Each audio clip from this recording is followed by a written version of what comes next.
Querido amigo, hoje o nosso propósito é estudarmos a introdução do livro de 1 Samuel.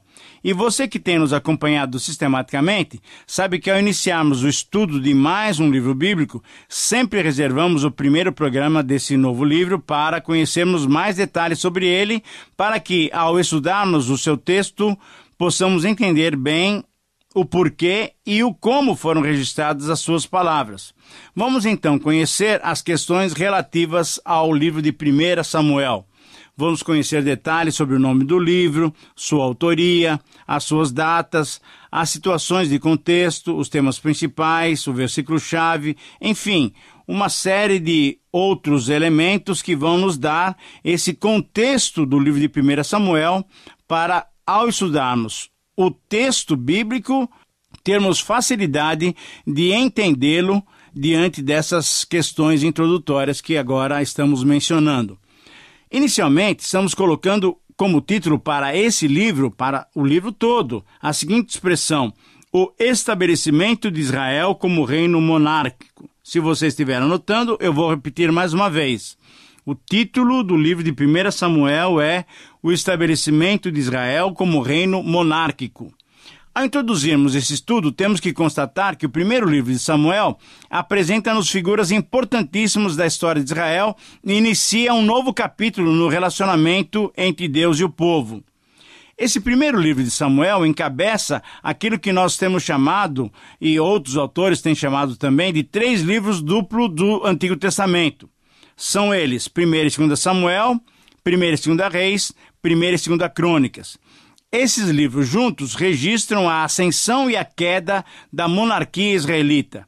Mas vamos nos deter nos estudos dos aspectos introdutórios do primeiro livro de Samuel e assim façamos algumas considerações. Em primeiro lugar, em relação ao título, esse livro tomou esse nome devido à figura central, a figura de destaque nele, isto é, Samuel, que significa pedido a Deus.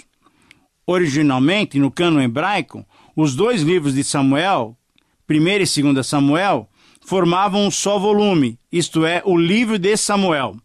Depois eles foram divididos em 2 pelos tradutores da Septuaginta.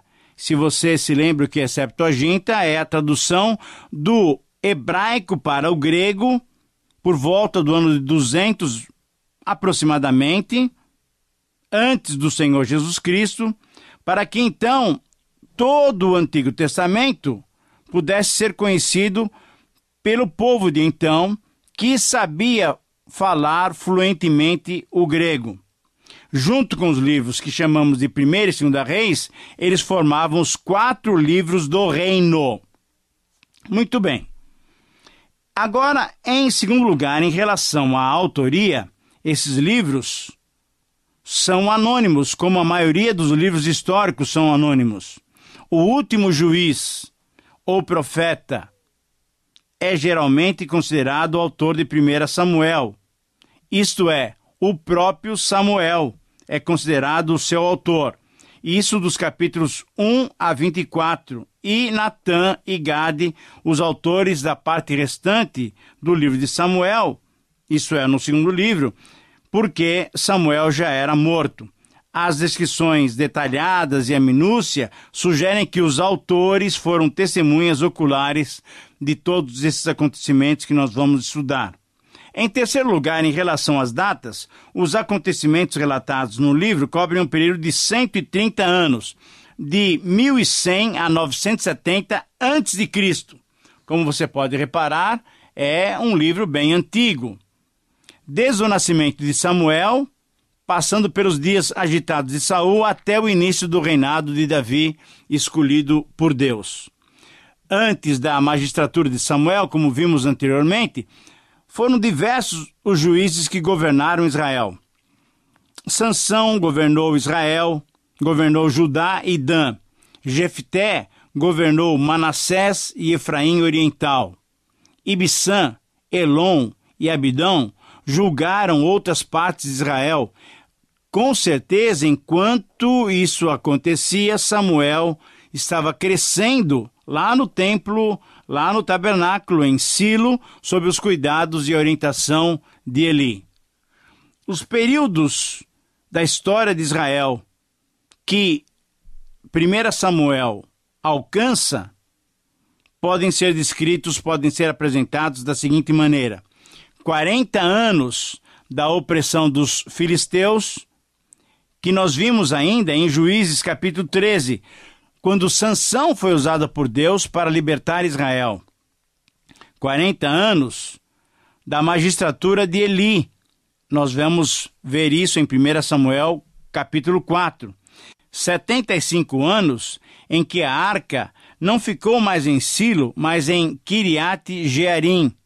Isso nós vamos encontrar em 1 Samuel capítulo 7 e 1 Crônicas capítulo 15. 40 anos também do governo da magistratura de Samuel. Em 1 Samuel 7 nós vamos verificar isso. 40 anos do reinado de Saul, nós vamos encontrar essa data lá em Atos, no Novo Testamento, capítulo 13, e depois 40 anos do reinado de Davi também, essa data registrada em 2 Samuel, capítulo 5, versículo 4.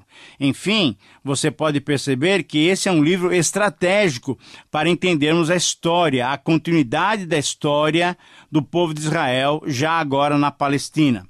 Em quarto lugar, então, em relação aos objetivos do livro, nós temos que destacar que esse livro demonstra a transição da teocracia para a monarquia. Isso é, apresenta a história do desenvolvimento de Israel desde um estado de anarquia. Anarquia, sabe por quê? Porque continuamente os israelitas deixavam a Deus e o seu governo.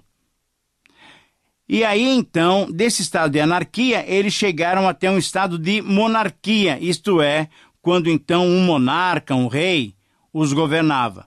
O livro faz uma descrição religiosa da nação, mostrando, primeiramente, a futilidade da tentativa de unificação e crescimento nacional por esforço e liderança humanos. Não há condição de um homem produzir essa unidade no povo de Deus. Nós vamos ver também o aumento dos problemas por terem escolhido o caminho mais fácil, segundo a sabedoria humana. Isto é, escolheram a monarquia. Mas, infelizmente, era um caminho inferior, porque não era o caminho de Deus. E nós vamos ver também ainda, nesse aspecto religioso, o grande poder e prestígio de uma nação fundada em princípios teocráticos, governada por um rei indicado por Deus, isto é, o rei Davi. Em quinto lugar, ainda com relação a esses aspectos introdutórios, nós vamos ver a situação de contexto de 1 Samuel. Nessa situação de contexto, nós temos que entender que muitas gerações já tinham se passado e, por maior que tivesse sido a influência de Moisés e, logicamente, depois de Josué sobre Israel, o povo não alcançou a estatura moral e espiritual desses dois grandes líderes israelitas. Mal Moisés e a sua geração, mal Josué e a sua geração desapareceram, o povo voltou quase que ao paganismo. Em lugar de compreenderem o nobre ideal que tivera o seu legislador, se afundaram cada vez mais naquilo que era mal diante dos olhos do Senhor. Por exemplo, nós vimos na época dos juízes que cada um fazia o que bem lhe parecia certo. E os filisteus, fortalecidos por uma constante imigração e importação de armas gregas, combateram Israel, reduzindo-o a um povo quase escravo dentro da própria terra da promessa. Então, os anciãos, todos de Israel, se congregaram e vieram a Samuel, a Ramá, e lhe disseram: Vê, já estás velho, e teus filhos não andam pelos teus caminhos. Constitui-nos, pois, agora um rei sobre nós, para que nos governe, como o tem todas as nações em nosso redor. Esse texto é o texto de 1 Samuel 8,5, que nós vamos estudar posteriormente, mas eu estou trazendo ele apenas para que você perceba que, depois de todo esse tempo de juízes em que Deus governava o povo através desses homens chamados por ele, o povo estava pedindo agora um rei, isto é, um governo humano sobre eles. A exigência não era da classe mais ignorante, não, e iludida, mas o pedido foi feito pelos anciãos de Israel, aqueles cujos anos ou alto posto da nação lhes davam maior peso e influência. Sem dúvida alguma, eles se reuniram e consideraram a questão muito bem. E aí eles realmente deliberaram e consideraram e pediram o rei, mas eles não tinham razão. Seus olhos novamente se afastaram de Deus. Um pedido como esse jamais seria produto de um tempo de oração. E o que aconteceu é que nós tivemos como primeiro rei o rei Saul. E nós sabemos, ou nós vamos aprender durante o estudo desse primeiro livro de Samuel, o que aconteceu com o rei Saul. Devemos notar, portanto, 3 aspectos nessa exigência de um rei. Primeiro, a sua razão exterior, isso é, era a depravação dos filhos de Samuel.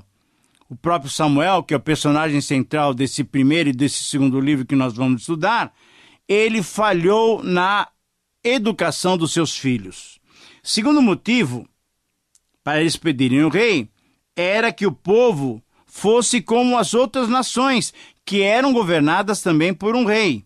E um terceiro motivo, mais profundo, significado ainda mais grave, era que Israel rejeitava a teocracia, isso é, o governo de Deus sobre eles, sendo essa então a questão mais séria de todas. E Deus fala para Samuel exatamente, aponta exatamente para esse ponto, quando Samuel fica chateado e reclama de Deus que o povo está rejeitando o seu governo. Deus diz o seguinte: não te rejeitaram a ti, mas a mim, para eu não reinar sobre eles. Ah, querido amigo, diante dessa situação, você pode imaginar quais eram as circunstâncias em que Samuel começa o seu ministério. Porém, Deus, ao conceder-lhes um rei, resguardou os interesses morais da nação. Depois, Deus, através de Davi, constituiu uma monarquia que preservava ao máximo os princípios do governo teocrático. O rei deveria responder diretamente a Deus e o povo se tornaria responsável perante ele através do seu rei. Este rei não deveria ser autocrático, mas deveria ser teocrático, isto é, um rei dirigido pelo Senhor. O profeta e o sacerdote foram figuras importantes e colaboravam com o rei na qualidade de oficiais. O pedido do povo por um rei já fora previsto lá por Moisés em Deuteronômio 17, 14 a 20. Eles insistiram em ser governados no estilo dos povos que os rodeavam, porém esse não era o plano de Deus para eles. Em sexto lugar, então, agora, vamos verificar a condição religiosa de Israel. Veja só que nós verificamos a condição política de Israel. Agora vamos ver a condição religiosa.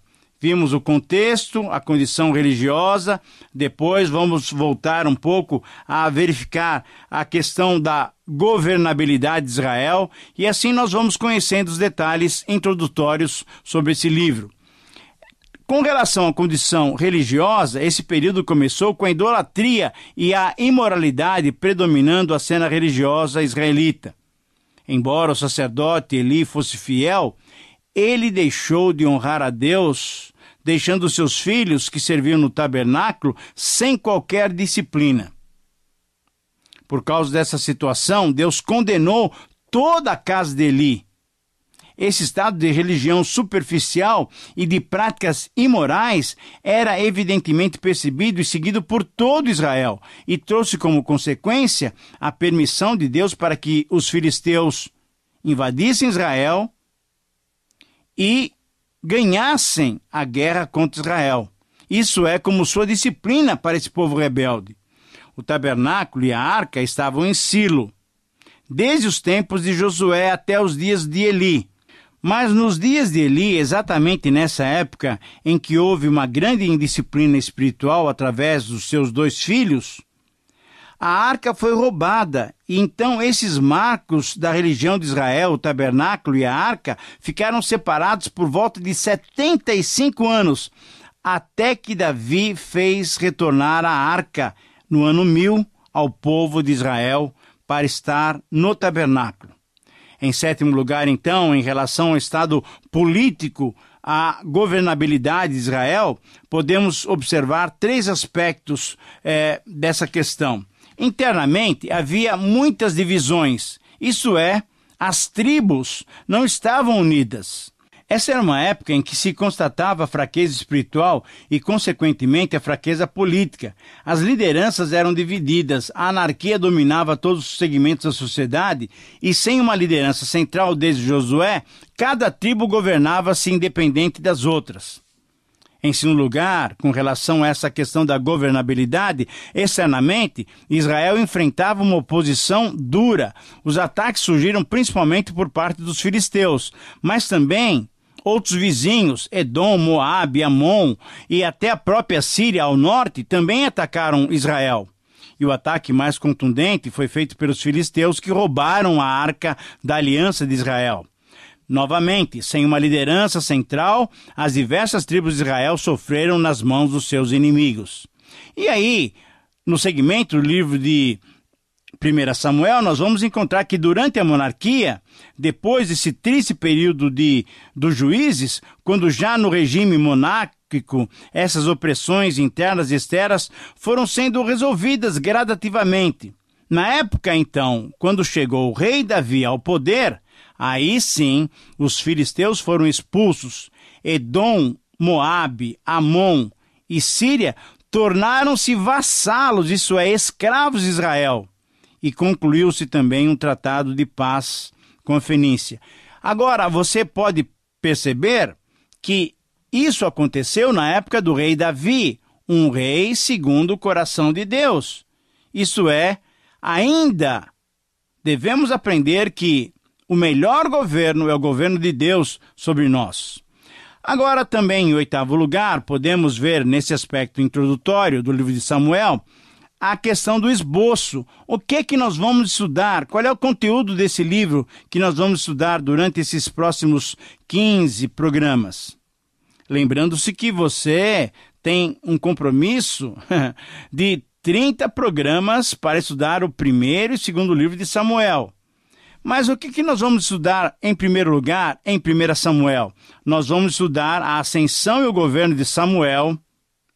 Nós vamos estudar a ascensão e o governo de Saul. Nós vamos estudar a ascensão e a função antecipada de Davi. E depois, finalmente, nós vamos estudar a morte de Saul e a ascensão e o governo de Davi. De uma maneira muito geral, muito rápida, são esses os personagens que nós vamos estudar durante esse estudo de 1 Samuel. Em relação à teologia, agora em 9º lugar, o livro trata da transição da liderança do período dos juízes para a ascensão da monarquia. A escolha divina de um líder piedoso é central. Para que Israel pudesse prevalecer sobre os inimigos, Deus exigia fidelidade, aliança e responsabilidade moral da liderança de Israel. O livro também demonstra que Deus é o Senhor da história. Em 10º lugar, em relação ao valor ético, teológico e o verso-chave, nós podemos dizer o seguinte: o povo de Deus deve exemplificar o seu amor e a sua fidelidade. Por isso é que temos em 1 Samuel um valor ético. Mas temos o valor teológico também, que Deus é livre para escolher líderes para o seu povo. Os cristãos devem respeitar os que Deus escolheu para serem seus líderes. Davi mostrou respeito porque Saul tinha sido escolhido por Deus. Davi esperou pela hora certa para ocupar o seu lugar certo. E em relação ao verso-chave, Deus quer um povo que lhe agrada, pois conforme 2:30, que é o verso-chave, aos que me honram, honrarei, porém, aos que me desprezam, serão desprezados. Querido amigo, estamos chegando quase ao final do programa. e ainda temos que fazer apenas um pequeno destaque com relação a essa introdução de 1 Samuel. E o destaque é exatamente sobre a relação de Samuel com os seus filhos. Nós tivemos, então, nesta passagem tão importante da teocracia para a monarquia, a vida de Samuel como uma vida de destaque. Mas a vida de Samuel, embora ministro de Deus, embora chamado por Deus como um juiz, profeta e sacerdote, teve uma falha, vamos dizer assim, teve uma mancha negra. E a mancha negra foram os seus filhos. Os filhos de Samuel não foram o melhor exemplo que Israel poderia ter nos seus líderes. Querido amigo, nós estamos chegando ao final do nosso programa. E pelo que você pôde perceber hoje, nós temos muitas lições interessantíssimas e aplicáveis às nossas vidas. Portanto, meu convite a você, ao estudarmos esse livro de 1 Samuel, é que você mantenha sempre a sua Bíblia aberta, mantenha a sua atenção voltada para a palavra de Deus, porque certamente Deus falará conosco em muitas ocasiões. Eu agradeço a sua companhia, agradeço a sua sintonia e peço as bênçãos de Deus sobre você e todos os seus. Um grande abraço e que Deus te abençoe.